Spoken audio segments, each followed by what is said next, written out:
Today on the Trent Out Loud Podcast. Just because somebody's passed away doesn't mean that all the private stuff that you had with that person needs to come out. If you would not post that when they were here, don't post it after they've passed away. What up? It's your boy Trent Out Loud, and I'm back with another episode. All right, it's a Friday morning, my favorite day of the week. This is episode 324, and as always, I got a great show set up for you guys to get you on your way to the weekend. All right, I got two lead stories. We're first going to talk about Rich Homie Quan, who has unfortunately passed away yesterday at the age of 34. I do have some details and a little bit of the 911 call. Then in our second lead story, we're going to talk about Lee Daniels and his time with Empire, this show that was on Fox. He said it was a nightmare. Then we're going to jump into quick news. We're going to talk about Vybz Kartel. We're going to talk about Erica Banks spreading out pictures and videos of her and Rich Homie Quan.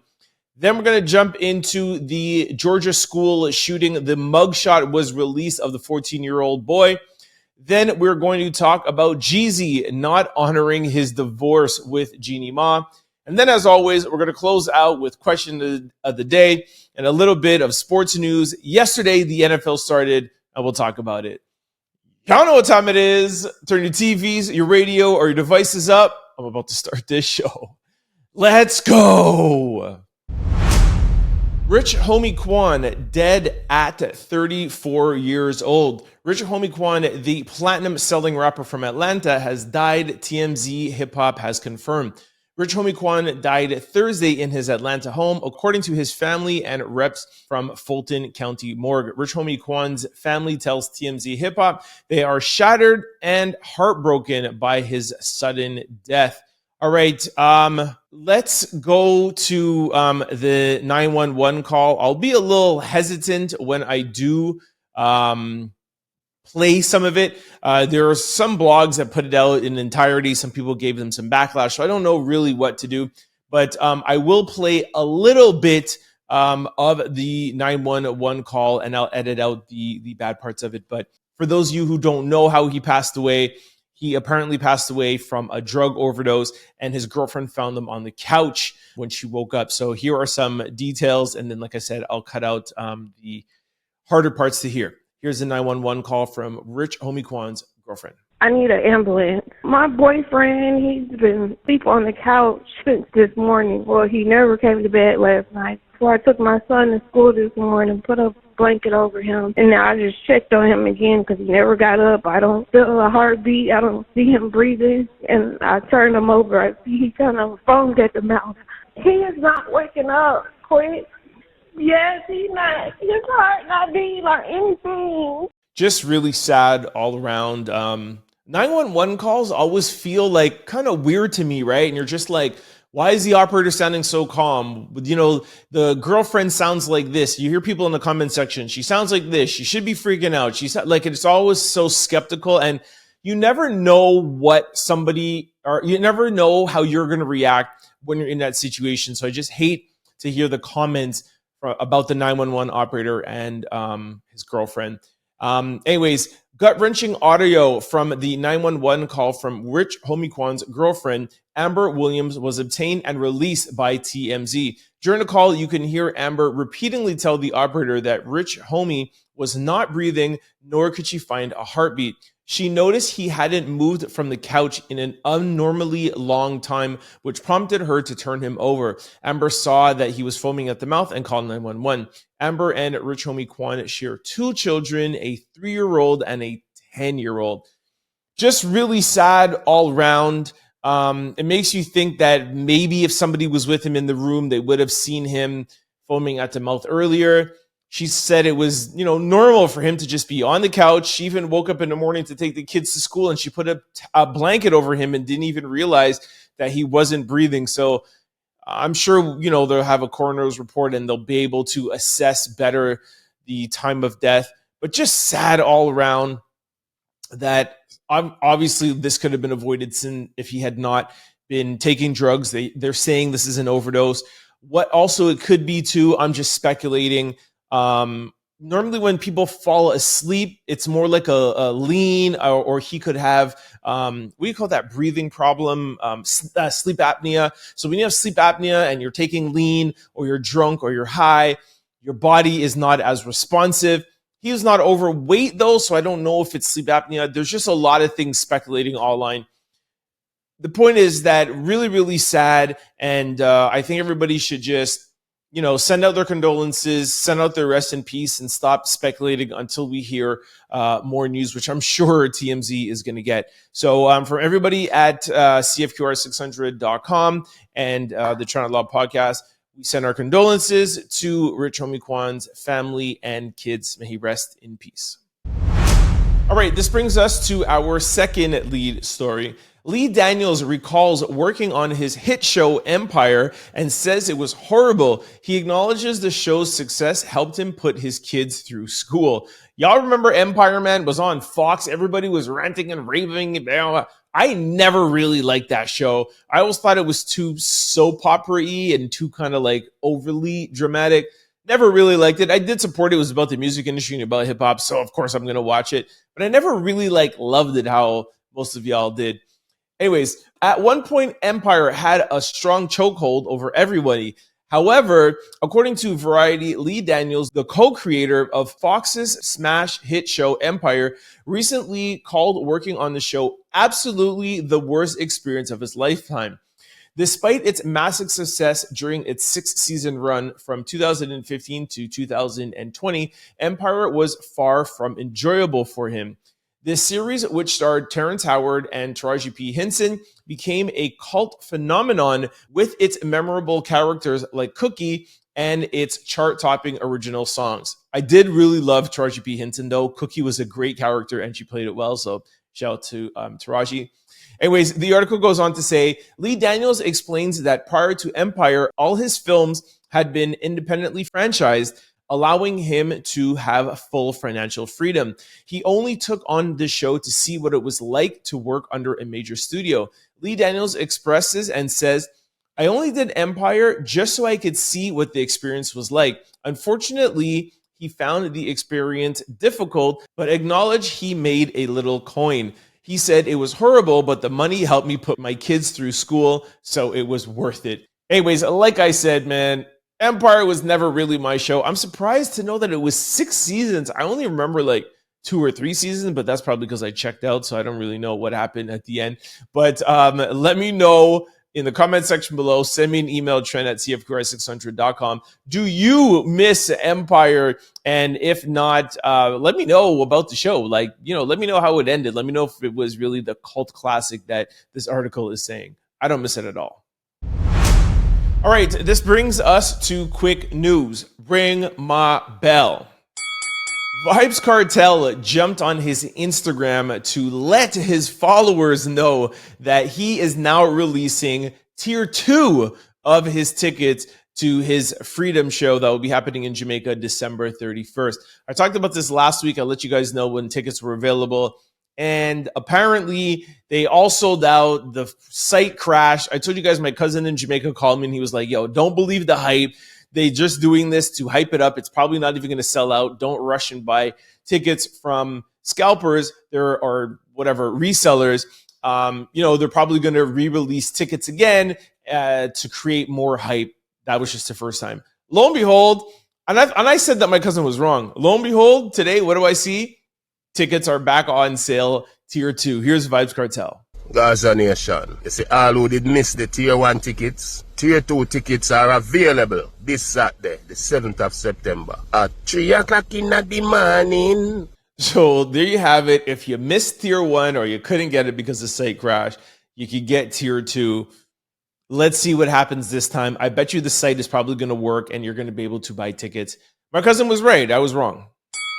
All right, in our second quick story, all right, we're going to talk back about Rich Homie Quan. As you know, when people pass away, everybody comes out the woodworks and starts putting out videos and text messages or whatever. And of course, sometimes there's backlash because people are like, why are you putting out private messages now that the person has passed away? And that is what Erica Banks did. And Akbar V is calling her out for it. So Erica Banks pens a heartfelt message to Rich Homie Quan, and she says, all you wanted to do was find happiness. So she put out videos, which I'm not going to play. So it was her and Rich Homie smoking. There was at a bar, whatever, blah, blah. But the problem is, like I told you guys in lead stories, is that Rich Homie Quan has a girlfriend named Amber, who he has 2 kids with. So Akbar V she came out now with her own tweet and said, the article starts off by saying, Akbar V speaks on Erica Banks sharing her personal videos and text message with Rich Homie Quan after his passing. She said, you was a secret. Think before you do stuff. She went on to say, I understand you might be hurt, but baby girl, delete those pictures and videos out of respect for his family. You was a secret. Not saying what you shared was fake, but certain stuff needs to remain a secret because here comes all the unwanted hate that you didn't even know existed. Think before you do stuff, little one. So I don't know. Maybe there is some beef between them 2 girls because, think before you do stuff, little one. It's not really. It doesn't really seem like it's a real caring message. But I agree with Akbar V. Like, you don't just because somebody's passed away doesn't mean that all the private stuff that you had with that person needs to come out. If you would not post that when they were here, don't don't post it after they've passed away. You know what I mean? Like, don't post text messages between me and you now that you wouldn't before. If it's something like uplifting and it's like, oh man, you know what? Like, I remember this person for this. And it's like, they're saying something like, that is, like a saying or about working hard or about family or about God or about something that's positive, of course, put that out, right? It adds to the legacy of the person. But, you know what I mean? Like, if you're his side chick, this is not the time to be putting out pictures or private text messages between you guys because you miss him. You know what I mean? Like, that's just crazy. So anyways, Erica Banks, delete that. All right, in our third quick story, Coly Gray charged with 4 counts of murder in Georgia school shooting. He will be tried as an adult. All right, so if you're wondering why we now know his name, is that he's going to be tried as an adult. His mugshot was released, and his name, like I just said in the title of this article, Coly Gray is his name, 14 years old, will be tried as an adult. I don't know how I feel about that, but let's see what is in here, and then we'll get to talking about that. New details have surfaced in the school shooting that took place in Georgia. According to reports, a 14-year-old named Coly Gray has been charged with 4 counts of murder following the tragic school shooting that occurred in Winder, Georgia, about 40 miles northeast of Atlanta. Gray is scheduled to make his first appearance in Broward County Superior Court tomorrow morning, September the 6th, which is today. He's currently being held at the Granville Regional Youth Detention Center. Reports also note that Gray will be tried as an adult. As reported on Wednesday, September the 4th, Gray opened fire inside a high school. His actions resulted in injuries of many and death of students and 2 teachers. Just sad all around, man. I will put up his mugshot here. If anybody wants to see it, you can go on Spotify and see the video, or on YouTube. This is what they put out with his picture. They said, we finally have the picture of the school shooter who killed the 4 people in Georgia High School, and his name is Coly Gray. Broward County Sheriff Jude Smith says that a school resource officer engaged Gary shortly after shots were fired. Gary then got to the ground, surrendered, and was taken into custody. Smith says that Gray realized that if he didn't give himself up, he would have been shot. They say Gray has been interviewed by the sheriff's office investigators and the GBI. Smith says his statements are helping our investigation. Like I said, just sad all around. I don't know right now with the information that we have if I agree with them trying him as an adult. You hear all these reports anytime a parent is doing something to a child. You always hear, a child's brain is not developed. It's very this, it's that, et cetera, et cetera.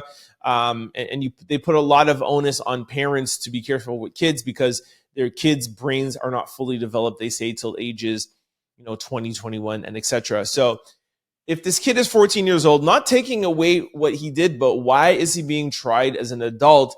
if his brain is not fully developed, if he is not 100% okay. Obviously, this kid has some problems. He was questioned by the FBI a year ago when he was 13.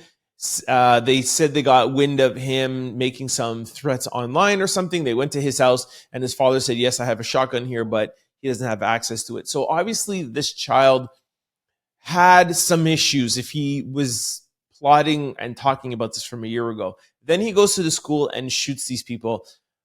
Again, only with the information I have, I don't know just yet if it's fair for him to be tried as an adult. I understand the people on the other side who are grieving, who have lost ones, but you're not dealing with a 30, 40, 50-year-old man or woman that's a full adult. You're dealing with a 14-year-old child. So, him being tried as an adult means he's never going to see the light of day again, ever, and will he ever get the help that he needs? So anyways, we'll follow up on this case. I'm sure we're going to hear a lot more about it. And I hope they actually give us some more reasons why he'll be tried as an adult. All right, in our fourth and final quick story, new court docs reveal claims from Jeannie Ma of Jezzy failing to honor divorce agreement. All right, y'all remember we've talked about this at length. Jeannie Ma and Jezzy, their divorce was super viral. It was one of the messiest divorces in the past 2 or 3 years. Back and forth. He doesn't take care of his kids. He has guns in the house. He was threatening her. He was beating her. Text messages, videos. I mean, this was crazy. Happy to hear, I think it was probably now 2 or 3 months ago, they finally came to a settlement. And now here are reports saying that Jezzy is not upholding his end of the bargain. Jeannie Ma is accusing Jezzy of not adhering to terms of their divorce settlement. According to TMZ TV, Jeannie claims he owes a significant amount of money and hasn't provided paperwork for 2 vehicles.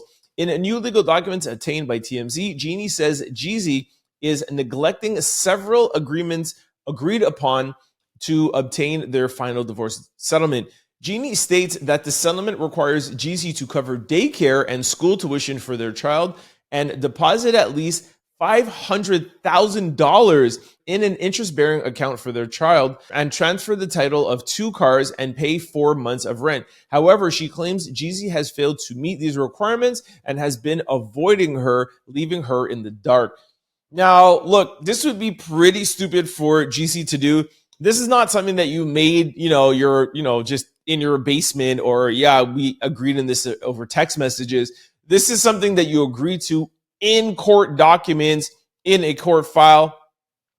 All she'll has to do now is start garnering his wages and she can actually get this money legally.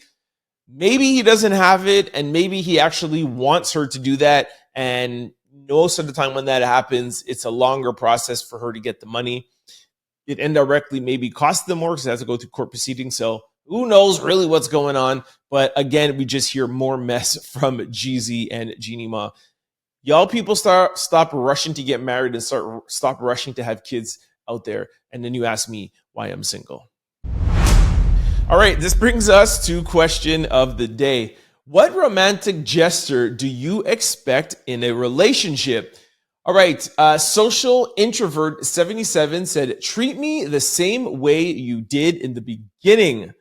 Those are the type of romantic gestures I expect in a relationship. I agree. I am all for that. I feel it's very, very important when you first start getting together with somebody that you don't do anything extra in the beginning of the relationship that you're not prepared to do 10 years from now, right? Because if I fall in love with that person in the beginning, I'm falling in love with that person because I don't know anything else. So I really, really think that this suggestion or just gesture is really underestimated. Just like I talked about in quick stories, I feel like that's why people get divorced quickly is because they show up with their representative first. Hey, the first date, fine. It's hard to kind of just be 100% normal, 100% you. But within this second or third date, you got to keep it real, man. Anyways, Virginia Brown Style said, when I first wake up, give me an hour before you talk to me. I don't know if that's a romantic gesture in a relationship. More so, that's what's the word I'm looking for? That's in a relationship, you got to have boundaries. That's the word I was looking for. You got to tell everybody your boundaries. Like, these are the things that I need. What are the things you need? What are your boundaries? And shoot, some people need time in the morning. So I don't think that's romantic. But maybe, you know what? Maybe it's romantic to respect someone's boundaries. All right, fine. I'll give it to you. Brownster X82 said, I bought this for you to eat just because I know you like food.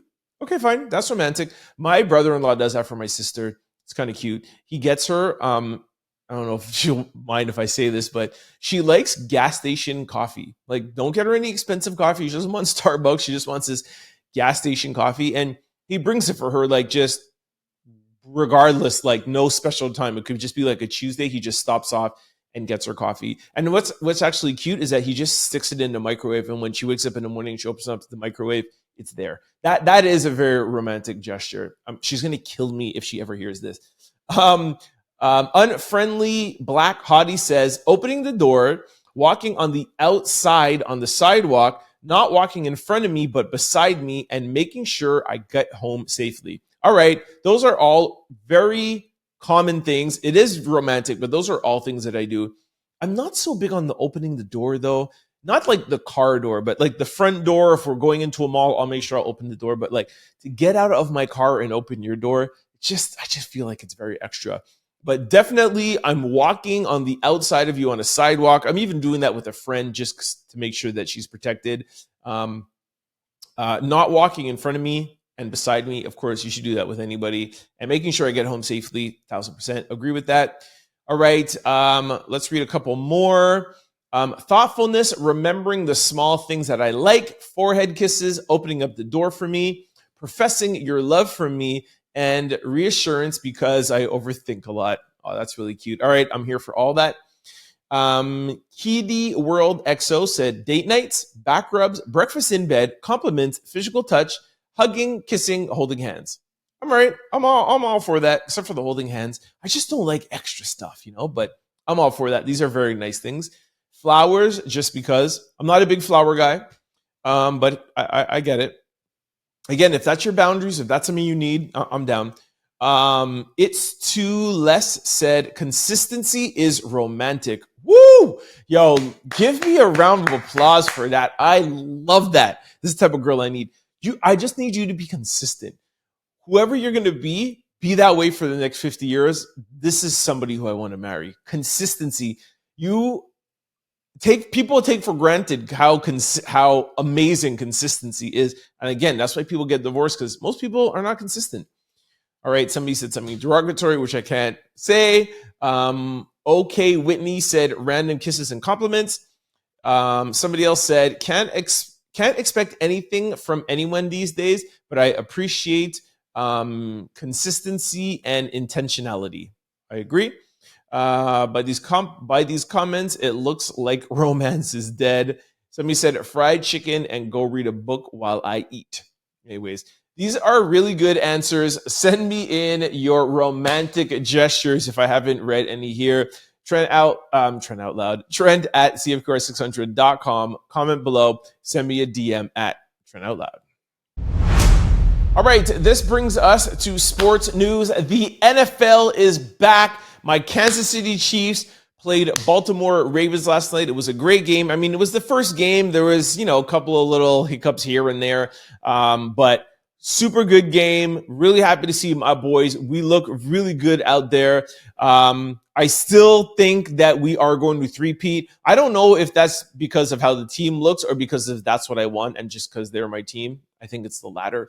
But it will definitely help Patrick Mahomes in his quest to be the greatest of all times. He is the GOAT. I need him to pass Brady. I need him to win more rings than Tom Brady, which that means 8, 7 will tie him, 8 will win. And if he gets a three-peat, that puts him in the class with Jordan, which I don't think, you know what? Shaquille O'Neal also did that too, and so did Kobe. Yeah, it puts him in elite company, but more importantly, in the NFL, in football, no team in the history has ever done that. So in football, it puts him on a whole other level. Of course, and everybody else in Kansas City. But y'all know that Patrick Mahomes is my guy. Shout out to Travis Kelce. All right, that's it for sports news. That's it for the week. Thank you guys so much for kicking with me all week, man. I had a great week hanging out with y'all. For those of you who are on YouTube or on podcast platforms, make sure you check out all the shows in the week during the weekend. These are all the times where you can stay up to date with everything that you missed.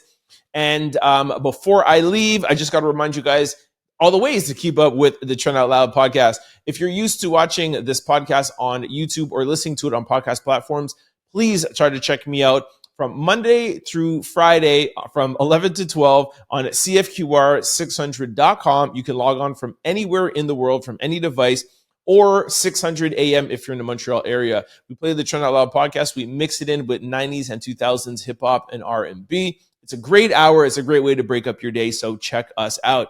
Vice versa, if you're used to watching the Trent Out Loud podcast, listening to the Trent Out Loud podcast on CFQR600.com, or 600 AM. And you cannot always catch the show from 11 to 12. You can always catch the show on YouTube or podcast platforms. Just go to your desired site, type in Trent Out Loud. The show will pop up. Don't forget to hit the follow or subscribe button, so that you can be notified every time we upload a new show. And like I said, we upload daily. Lastly, if you're like me and you like to watch your podcast, Spotify now supports video. So check us out on Spotify or on YouTube, as you normally do. You could check me out on Instagram or any other social platforms at Trent Out Loud, or the production company Exclucity Media on Instagram. And stay tuned for the next hour. For those of you who are on CFQR 600, stay tuned. We have a new 1 hour music mix by my man, my homeboy. I've known him for years, Don Smooth. He's on CFQR600.com right now. Well, not right now, but in a few minutes, right after me, we'll be back to back hitting y'all with hits. So stay tuned for Don Smooth's Mix Lunch Hour. I'll check you guys out next week. Thank you for hanging with me all week. Peace! Don't forget to like, comment, and subscribe. It's your boy, Trent Out Loud. Peace!